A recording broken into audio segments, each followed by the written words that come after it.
Bonjour Denis Mercier.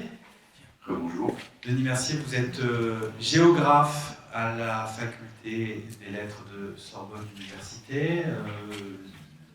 Ce moment d'échange, vous l'avez intitulé Le changement climatique et l'érosion des littoraux.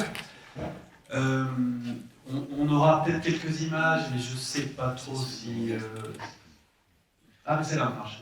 Ça a l'air de marcher, voilà. On peut rester sur celle-là, puisqu'il en sera question dans quelques minutes.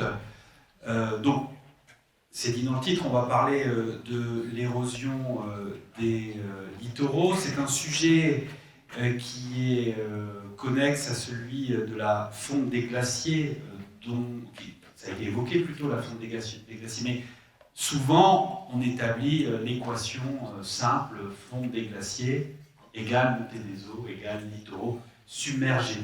C'est beaucoup plus complexe que ça, et c'est très réducteur de le dire comme ça. Alors, c'est qu'une partie de l'équation, c'est pas forcément simpliste ou réducteur, mais évidemment, si, comme l'a dit Éric Guillardi précédemment, si on fait fondre de la glace continentale, ça fait augmenter le volume d'eau dans la bassine océanique. Donc ça, c'est un fait. Et les chiffres ont été rappelés tout à l'heure, c'est 20 cm d'élévation du niveau marin depuis un siècle à peu près. Et on a des projections qui sont assez fines, même si les rapports du GIEC successifs augmentent les possibilités d'élévation du niveau marin à l'horizon 2100. La fourchette, pour simplifier, c'est plus 40 cm au minimum, plus 80 cm dans les scénarios qui ne sont pas les plus pessimistes, mais qui font partie des scénarios qui intègrent le plus de fonte de la cryosphère continentale. Mais dans certaines publications scientifiques, on est largement au-delà. Et comme on l'a la cryosphère, Denis Mercier, la cryosphère, c'est les glaciers, quoi, en gros. Alors, les glaciers font partie de cette sphère du gel. La cryosphère, c'est la sphère du gel. Donc, il y a forcément les glaciers continentaux, mais il y a aussi les glaces qui sont contenues dans les sols, donc ce qu'on appelle le permafrost. Oui. Et puis, il y a la neige fait partie de la cryosphère. Mais la surface glacée des lacs, aussi. Exactement. Donc, tous ces éléments gelés sur Terre qui vont par le simple élévation de la température terrestre et atmosphérique va contribuer évidemment à cette élévation du niveau marin. Alors ça c'est une partie de l'équation que tout le monde peut comprendre, mais en tant que géographe et littoraliste, ce qui est intéressant c'est de regarder et de comparer cette élévation potentielle du niveau marin, plus 40 à plus 80 cm, avec finalement le comportement du niveau du sol. Oui. Parce que les littoraux ne sont pas tous identiques en termes de morphologie, on y reviendra peut-être tout à l'heure, mais surtout, ils n'ont pas la même stabilité, et on peut, et l'image que vous avez sous les yeux, permet de résumer ce scénario. Il y en a trois. La première hypothèse, c'est que le niveau du sol est stable. On peut prendre la Bretagne, qui a été évoquée à plusieurs moments ce matin.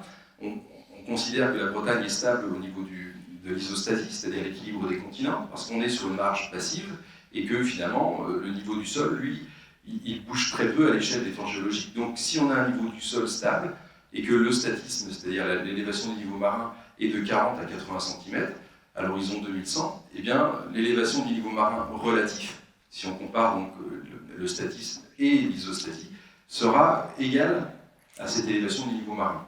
Donc ça, il faudra intégrer cette première possibilité. Ça, c'est l'image d'Épinal qu'on a en tête finalement, c'est-à-dire voilà. Un littoral stable, et puis il y a l'eau qui monte ou qui descend, et quand elle monte, le littoral est immergé. Mais c'est pas le seul cas de figure. C'est pas le seul cas de figure, il y en a deux autres qui sont résumés par cette figure que j'avais pu réaliser à la demande donc, de Christophe Prazuk dans le cadre du One Ocean Summit du début d'année, finalement, c'était en 2022 à Brest, où on a deux autres hypothèses. L'autre hypothèse, c'est effectivement que vous avez des littoraux qui sont avec une isostasie positive, c'est-à-dire qu'ils enregistrent une élévation pour plusieurs raisons. Il y en a deux principaux. Soit c'est la fonte des glaciers qui ont occupé ces espaces, notamment au nord de l'hémisphère nord, en Scandinavie, en Amérique du Nord, et qui ont été appuyés pendant des dizaines de milliers d'années par le poids des inlandssis, qui se réajustent encore aujourd'hui, 10 000 ans après la fonte des glaciers. Et on peut prendre un exemple très concret. Vous prenez le golfe de Botnie entre le nord de la Suède et la Finlande, qui a été la dernière partie finalement de la Scandinavie déglacée il y a 10 000 ans. Eh bien, le rebond glacio-isostatique est encore aujourd'hui d'1 centimètre par an, c'est-à-dire 1 mètre par siècle. Donc si vous prenez 1 mètre de rebond glacio-isostatique et que vous comparez ce rebond glacio-isostatique avec la remontée du niveau marin, le statisme, qui est entre 40 et 80 cm, eh bien ces littoraux vont être finalement avec un niveau marin relatif qui va être supérieur, positif. C'est-à-dire qu'ils vont encore se soulever, ils vont remonter encore de 20 cm si on prend le scénario plus pessimiste, ou si on prend le scénario plus optimiste, avec 40 cm, mais ils se soulèvent de 60 cm. Donc là, c'est des lieux qui subissaient une contrainte. C'est comme quand on a une éponge avec une savonnette qui est posée dessus, elle allait les contracter, enfin elle est écrasée, puis quand on a enlevé la savonnette, elle va reprendre sa taille, quoi. Oui, alors c'est un peu plus compliqué, c'est la lithosphère qui réagit avec une inertie plus importante que la remontée du niveau marin, mais finalement quand on regarde les littoraux du monde, cette partie, notamment de l'hémisphère nord qui a été occupée par les glaciers, réagit de manière positive encore pendant plusieurs milliers d'années. Donc ça c'est un élément intéressant pour régionaliser, si vous voulez, et pour rassurer peut-être aussi une partie. On a évoqué la peur comme étant un des moteurs aujourd'hui. Il y a des littoraux qui ne seront pas concernés par cette élévation du niveau marin et cette submersion marine. Et puis il y a une partie des littoraux, cette remontée isostatique, elle n'est pas liée simplement aux régions qui ont été englacées au cours des périodes froides du Pléistocène, mais elle concerne aussi des régions qui connaissent une subduction, notamment des plaques océaniques, comme la plaque pacifique, sous les parties continentales. Vous prenez un exemple dans le Pacifique occidental, la Papouasie-Nouvelle-Guinée, c'est finalement une île qui connaît par subduction une remontée isostatique. Et cette remontée isostatique, elle compense largement l'élévation du niveau marin. Donc finalement, une grande partie des littoraux du monde, soit par subduction, soit par ce rebond glacier isostatique post-glaciaire enregistré depuis une dizaine de milliers d'années, il faut les considérer comme des endroits où on n'aura pas une submersion marine identique à des régions stables. Donc ça c'est le deuxième cas de figure, mais il y en a positif. un troisième. Voilà. Alors il y en a un troisième qui est plus dramatique. Ouais. Le troisième, c'est si on prend en considération les littoraux qui, eux, sont subsidants naturellement. C'est-à-dire qu'ils s'enfoncent. Et ces littoraux subsidants naturellement, on peut prendre l'exemple le plus simple à comprendre, ce sont les deltas qui accueillent finalement les sédiments en provenance des fleuves et qui, par la compaction sédimentaire, sont subsidants naturellement. Et cette subsidence, elle est généralement compensée par les apports sédimentaires, mais si vous coupez les apports sédimentaires, comme dans certains fleuves, parce que vous y avez construit des barrages, vous avez construit des digues qui empêchent la migration latérale des cours d'eau, et donc à ces cours d'eau de se recharger en sédiments pour acheminer ces sédiments jusqu'au delta, eh bien il n'y a plus la compensation de la subsidence sédimentaire par l'apport de nouveaux sédiments. Et donc là, on peut prendre l'exemple du Nil, du delta du Nil, depuis le barrage finalement d'Assouan, il n'y a plus de sédiments qui arrivent en quantité pour compenser l'élévation du niveau de la mer Méditerranée, et donc le littoral septentrional du delta du Nil est en proie à l'érosion à cause de cette non-compensation par les apports sédimentaires de la subsidence naturelle. Alors, le delta du Nil n'est pas le seul cas de figure, mais je pense que tout le monde c'est facile de comprendre comment, si on met un barrage, on n'a plus de matière sédimentaire, de transit sédimentaire et de connectivité sédimentaire entre l'amont et l'aval d'un delta. Et puis il y a des phénomènes aggravants qui sont liés à l'activité humaine.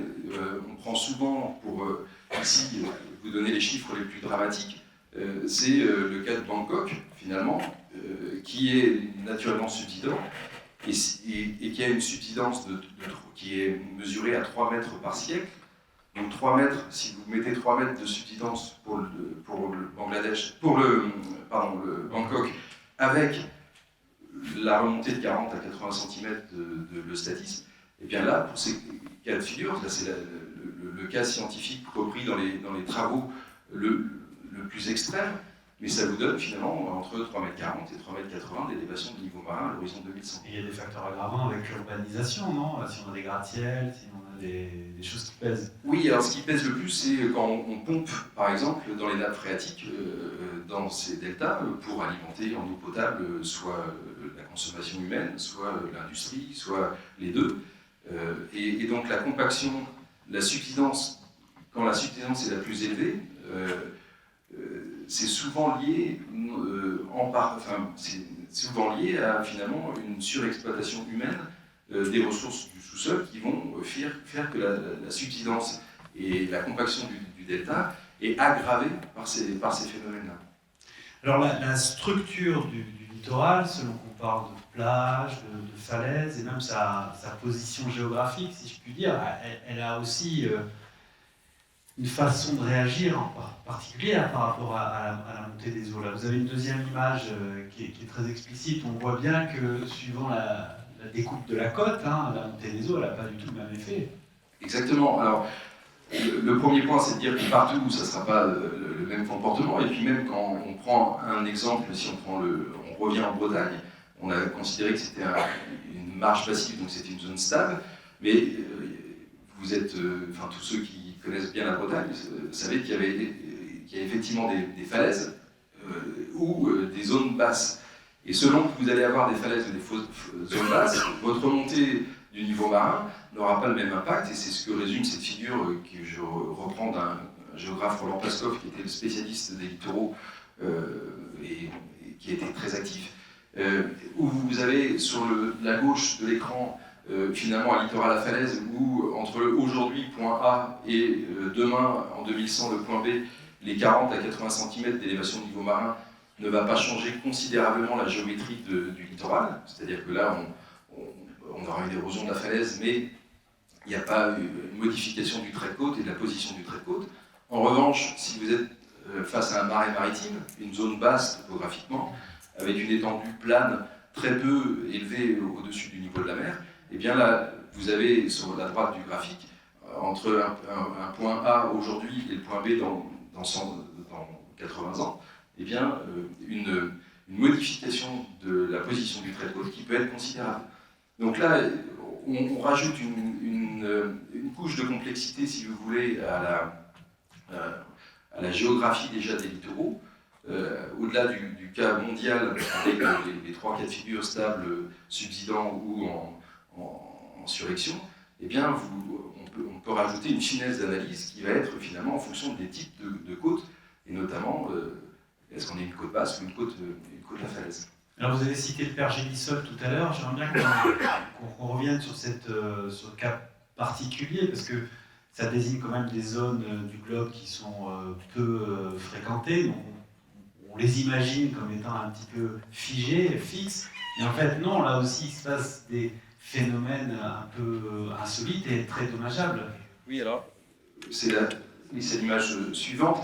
J'ai eu la chance depuis plusieurs décennies de travailler beaucoup dans les régions arctiques, alors plutôt au Spitzberg, et là je vous présente une photographie du littoral de la mer de Beaufort, prise par mes collègues de l'Institut polaire allemand, avec qui j'ai beaucoup travaillé, et on voit ici une des manifestations, si vous voulez, de l'impact de l'érosion des littoraux dans des régions arctiques, ici comme sur l'île d'Herschel Island, où vous avez, à cause de l'élévation de la température, la fonte du pergélisol. Et le pergélisol, comme en montagne, mais ici sur les bords de l'océan et sur les littoraux, eh bien, sert de ciment pour les sédiments depuis finalement la déglaciation.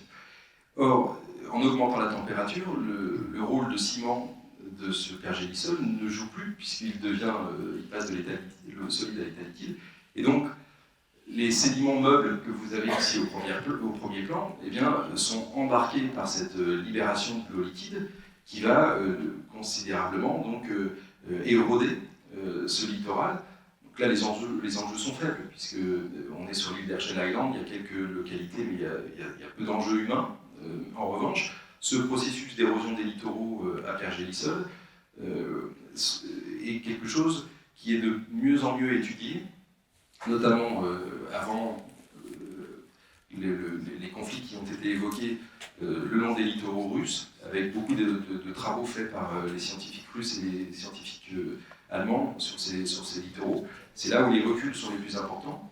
Et puis, comme ici, sur le littoral de la mer de Beaufort, donc on est côté américain, avec finalement des vitesses d'érosion qui sont les plus importantes parmi toutes les vitesses de recul du trait de côte à l'échelle mondiale. Finalement, l'érosion dépend aussi de questions de taille. Je pense aux glaciers. L'endroit sur le globe où il y a le plus de glace, c'est quand même l'Antarctique.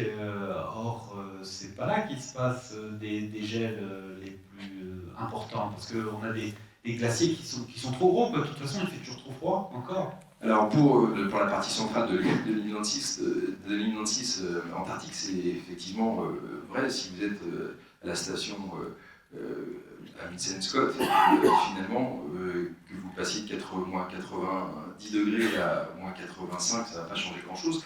En revanche, sur les littoraux, ça peut avoir des incidences. La grande différence, si vous voulez, entre l'Arctique et l'Antarctique, c'est que vous avez, pour une grande partie, des glaciers qui vont jusqu'à la mer, en Antarctique, sauf sur la péninsule antarctique, où là on a une chaîne de montagnes qui fragmente, si vous voulez, l'île Nancy en glaciers de type alpin, avec une morphologie qui est complètement différente. Et là, les enjeux sont surtout en Arctique, où au contraire on a un réchauffement climatique qui est exacerbé, on a un réchauffement qui est 2 à 3 fois plus important en Arctique que pour l'échelle mondiale, avec un bassin océanique qui, lui, en termes d'évolution, un des éléments de l'équation qui est très important pour l'océan Arctique, c'est la disparition de la banquise côtière.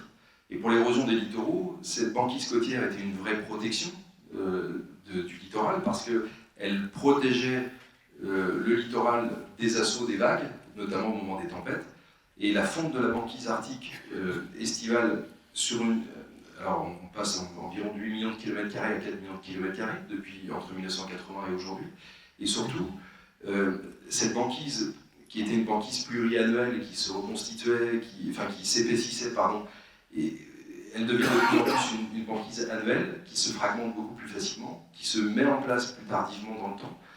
Et elle protège de moins en moins les littoraux qui sont, eux, dans ces cas-là, plus protégés par cette banquise côtière et soumis aux assauts des vagues. Donc là, on a deux... Enfin, de toute façon, pratiquement tout oppose l'Arctique et l'Antarctique, mais en termes d'évolution des littoraux, on a vraiment deux mécanismes différents.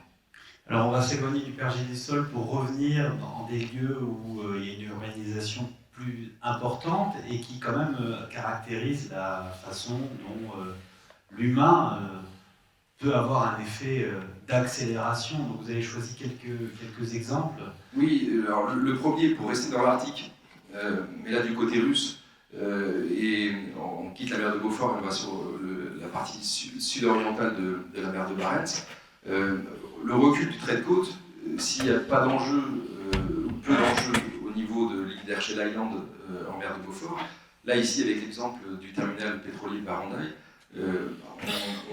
on saisit tout de suite l'ampleur d'un recul du trait de côte accéléré sur les littoraux arctiques quand on a des enjeux stratégiques, mais aussi écologiques, avec des terminaux pétroliers qui sont directement menacés par le recul du trait de côte. Et là, je remobilise une photographie prise par mes collègues de l'Institut polaire allemand avec qui j'ai beaucoup travaillé et qui faisait partie d'un grand groupe de travail qui s'appelait Arctic Coastal Dynamics pour essayer de comprendre justement l'évolution de ces littoraux.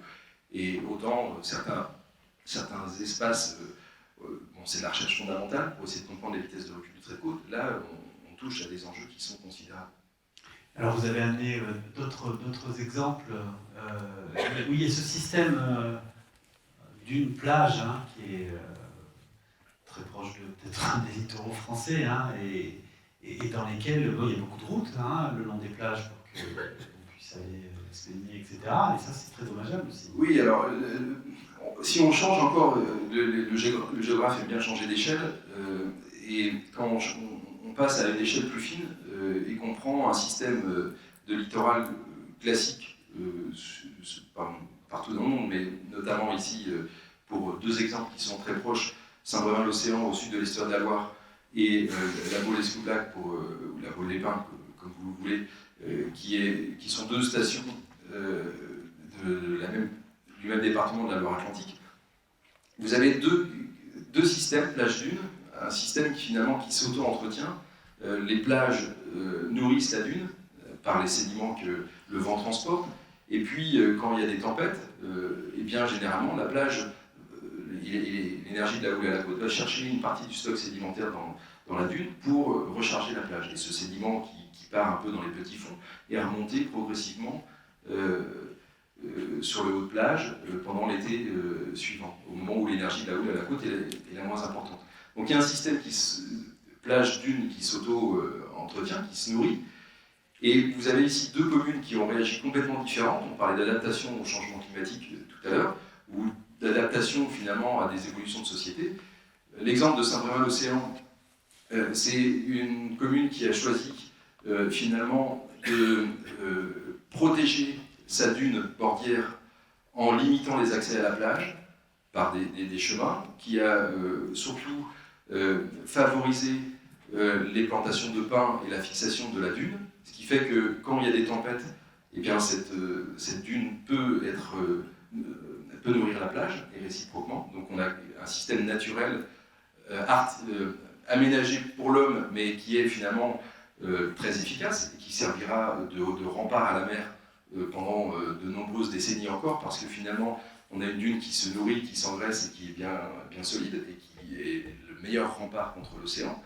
Et puis de l'autre côté, vous avez une autre commune que tout le monde connaît, la Baule-Escoublac, où pour le développement du tourisme, on a, surtout après la Seconde Guerre mondiale, bétonné tout le littoral, avec des immeubles. Il y a une autoroute urbaine qui a été aménagée, mais avant on avait une autoroute, une 2x2 voies entre le haut de plage et puis la partie urbanisée. Et aujourd'hui, donc, il y a des circulations douces, on roule qu'à 30 à l'heure, il y a des pistes cyclables, etc. Mais le mal est fait. Vous avez finalement une plage qui ne peut plus se nourrir du sable de la dune qui ne peut plus recharger la plage, et donc artificiellement aujourd'hui, qu'est-ce qu'on fait? Pendant des années et des années, la communauté de la Baule a rechargé artificiellement la plage, notamment dans la partie centrale, que pour ceux qui connaissent finalement au niveau de l'avenue de Gaulle. On a la partie la plus touristique, et c'était la partie où l'énergie de la houle redispatchait les sédiments, donc on avait la partie qui reculait le plus, et donc on était obligé, pour compenser cette érosion, de recharger en sédiments quasiment tous les hivers pour que les touristes, au moment de la saison estivale, puissent ne serait-ce que déposer leurs serviettes de plage et profiter de la plage. Et maintenant, on est passé à un autre système où on a un système éco-plage, où on a mis des systèmes de drains dans la plage pour drainer la plage, pour faire en sorte que finalement une partie de l'eau puisse repartir. Elle alimente en partie une piscine dans la partie terrestre, mais on en est à un système où le système est complètement artificialisé, et donc là il n'y a plus de... c'est irréversible. On est dans un système où finalement vous êtes obligé de compenser les erreurs que vous avez pu faire, puisque vous avez complètement coupé un système dynamique plage dune. Donc il faudrait couper la route. Non, parce que maintenant on ne peut plus, c'est irréversible, mais il aurait fallu éviter de la construire. Je pense que ça aurait été... Alors, à propos d'irréversible, il y a justement, je crois aussi l'image du fameux signal. Oui, alors il a été évoqué hier, ce matin, juste précédemment. Finalement, c'est un emblème qui va finir par disparaître, puisque les travaux de démolition, donc les gens ont été expropriés, et puis les travaux de démolition sont prévus, sont programmés pour cet hiver, donc a priori ça va être en janvier, à partir de janvier qu'on va détruire cet immeuble. Mais cet immeuble, c'est une illustration de... finalement, l'érosion des littoraux, c'est quelque chose d'inéluctable. Ça n'a pas forcément été intégré, je pense que ça le devient, dans l'esprit des aménageurs. Ce qui fait qu'on a beaucoup d'enjeux qui se sont rapprochés des littoraux et rapprochés de la mer, parce qu'on voulait avoir vue sur mer, on voulait avoir une proximité avec l'océan. Et évidemment, le littoral, c'est quelque chose de mobile, avec parfois de la progradation et parfois de l'érosion, de temps en temps de la stabilité, mais on a un objet mobile, par définition, et donc si on fixe par la présence d'enjeux un littoral, eh bien évidemment, on se retrouve dans une situation de vulnérabilité où les enjeux sont aux premières loges de cette mobilité du trait de côte. Donc là, évidemment, je ne pouvais... ce qui est bien, c'est que là, il y a une issue heureuse. Les gens ont été indemnisés, l'État a préempté le bâtiment, et il va être finalement détruit cet hiver, donc après une longue procédure judiciaire. Mais on a quelque chose qui finalement, avec des communes qui prennent en considération une adaptation au changement climatique avec un recul stratégique qui n'impose pas forcément de détruire ce qui existe, mais de construire maintenant plutôt en rétro-littoral plutôt que sur le front de mer. Alors le signal est devenu emblématique, mais il doit y avoir plein des signaux en France. Oui, oui, alors on ne va pas passer toute la journée à prendre des cas d'école, mais on parlait des deltas tout à l'heure, et donc j'ai sélectionné aussi cet exemple des Saintes-Maries-de-la-Mer, parce qu'on a le delta du Rhône. Le delta du Rhône fait partie des bassins versants, c'est le résultat d'une politique de bassins versants depuis le 19e siècle, où on a artificialisé beaucoup le bassin versant en lui-même, notamment après la crise du petit âge glaciaire qu'Olivier Chaline évoquait tout à l'heure, où on a, à cause de la torrentialité dans les Alpes, eu une politique de restauration des terrains de montagne, en reboisant, en limitant l'érosion dans les bassins versants. Puis on a aussi lutté contre les inondations, donc on a mis des digues, et on a développé l'hydroélectricité, qui est une production finalement intéressante aujourd'hui, parce qu'elle est, pour la production de carbone, très bonne. En revanche, en mettant des barrages et en faisant de l'hydroélectricité, en multipliant les barrages sur le bassin versant du Rhône, eh bien on multiplie les ruptures et la connectivité hydrosédimentaire entre les parties amont et les parties aval. Ce qui fait que le delta du Rhône, aujourd'hui, ne reçoit plus de sédiments. Donc, ce que je vous disais tout à l'heure, il y a la compaction sédimentaire, donc on a un delta subsidant, naturellement, et un niveau de la mer qui monte. Donc, les Saintes-Maries-de-la-Mer qui luttent depuis des décennies contre l'érosion de son littoral, avec une batterie d'aménagements lourds que vous avez ici en illustration, avec des épis, des enrochements et tout ce que vous voulez, a une bataille perdue d'avance. Et on ne pourra pas revenir sur l'aménagement du Rhône et de son bassin versant depuis 2 siècles. Donc on n'aura jamais de compensation sédimentaire pour maintenir les Saintes-Maries-de-la-Mer, et le niveau de la mer, lui, va continuer d'augmenter. Donc on est dans des cas de figure ici où la bataille est perdue d'avance à moyen et long terme. Denis, merci. On va prendre quelques questions de la salle. Donc finalement, un constat avec des notes d'espoir, hein, puisque ne serait-ce que ce fameux signal qui est une image en elle-même de déshérence, quoi. Hein. Vous dites quelque part, c'est le signe que le problème est pris en considération et que des solutions peuvent exister. Oui, moi je suis de nature optimiste, mais je pense que quand on brosse un état des lieux et qu'on essaie de changer d'échelle à chaque fois, on s'aperçoit qu'il y a quand même c'est pas aussi simpliste que le niveau de la mer monte à cause du réchauffement climatique et que forcément tous les littoraux vont être érodés et que forcément c'est une catastrophe. Il y a heureusement des nuances à apporter, c'est le message que je voulais vous apporter aujourd'hui, mais surtout il y a aussi une prise en considération, et je pense qu'avec l'intervention de Théophile Bongard cet après-midi, avec qui on a eu la chance de travailler, sur l'adaptation des sociétés littorales au changement climatique, il y a 1000 possibles, et il faut absolument que ce mot adaptation, on parle aussi de maladaptation, c'est-à-dire qu'il y a des stratégies, il y a des choix politiques qui font que les sociétés sont mal adaptées au changement climatique, il va falloir se réadapter et avoir une adaptation qui soit en intégrant ces paramètres à la fois globaux, l'élévation des niveau marin, et puis en changeant d'échelle géographique avec des notes d'espoir.